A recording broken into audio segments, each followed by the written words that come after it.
Assalamualaikum warahmatullahi wabarakatuh. Kehebatan Nusantara yang kini masuk wilayah Indonesia tercatat di kitab-kitab kuno.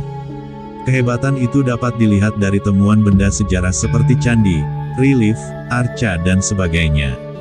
Bahkan, kehebatan itu tercatat dalam kitab-kitab yang menjadi karya sastra hebat di masanya.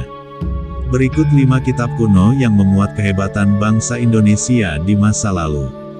1. Kitab Negara Kertagama. Seperti namanya, negara Kertagama berarti negara yang memiliki tradisi, agama, yang suci. Kitab ini pertama kali ditemukan di Istana Raja Lombok pada tahun 1894. Seorang peneliti bernama J.L.A. Brandes, menyelamatkannya sebelum buku itu dibakar di perpustakaan kerajaan bersama dengan bagian lain. Naskah ini, yang ditulis pada tahun 1365, adalah satu-satunya yang berhasil ditemukan dan disimpan.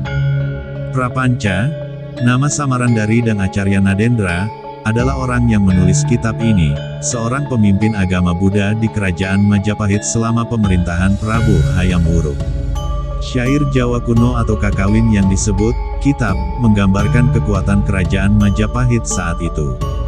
Salah satunya membahas wilayah kekuasaan dan silsilah keluarga raja, menunjukkan bahwa Nusantara pernah dikuasai oleh kerajaan besar dengan tradisi yang indah.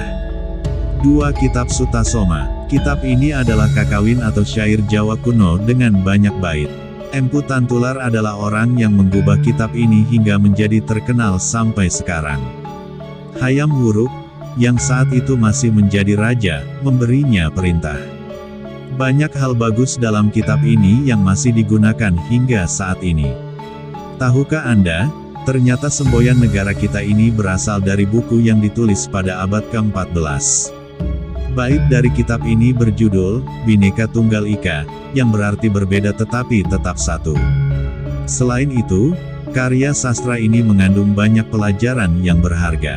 Salah satunya mengajarkan empati agama. Suatu yang saat ini mulai memudar. Mungkin Indonesia akan menjadi negara yang damai jika kitab ini terus diajarkan. Tidak ada pertengkaran saat ini. 3. Kitab Arjuna Wiwaha. Kitab kuno ini ditulis dan digubah pertama kali pada abad ke-11 Masehi. Saat pemerintahan Prabu Airlangga di Jawa Timur sekitar tahun 1019 hingga 1042, seorang empu bernama Kanwa menulisnya. Sastra ini berharga karena menunjukkan peradaban manusia yang sudah maju pada masa lalu. Bahkan dapat membaca dan menulis, meskipun ini terbatas pada kelompok tertentu. Seperti kakawin sebelumnya, kitab ini berisi syair tentang perjuangan Arjuna, sebuah karakter pewayangan yang luar biasa. Dalam cerita, Arjuna bertapa di Gunung Mahameru. Dewa mengujinya dengan mengirimkan 7 bidadari yang luar biasa indah. Arjuna menolak keinginan bidadari itu untuk menggodanya. Pada akhirnya, Arjuna diberi tugas untuk melawan makhluk raksasa yang berkumpul di kayangan. Karena itu berhasil, ia akan diizinkan untuk mengawini 7 bidadari yang sebelumnya menggodanya. 4. Kitab Lagaligo. Lagaligo saat ini adalah karya sastra paling panjang di dunia. Dengan sekitar 6.000 halaman dan 300.000 baris teks, Lagaligo diakui secara global.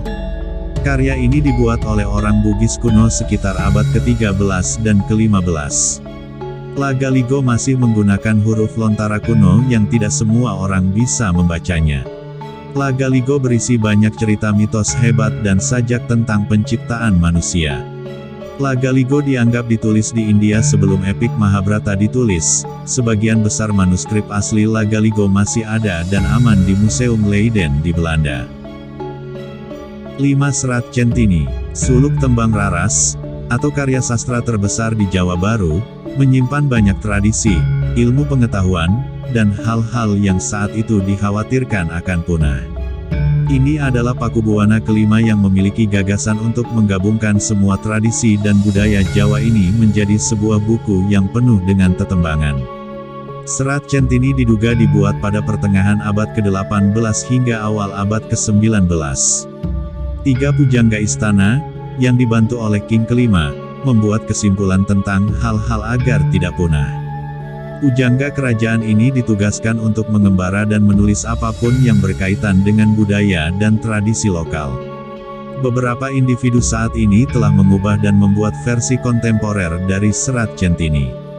Bahkan beberapa orang mengubahnya menjadi versi novel trilogi agar lebih mudah dicerna.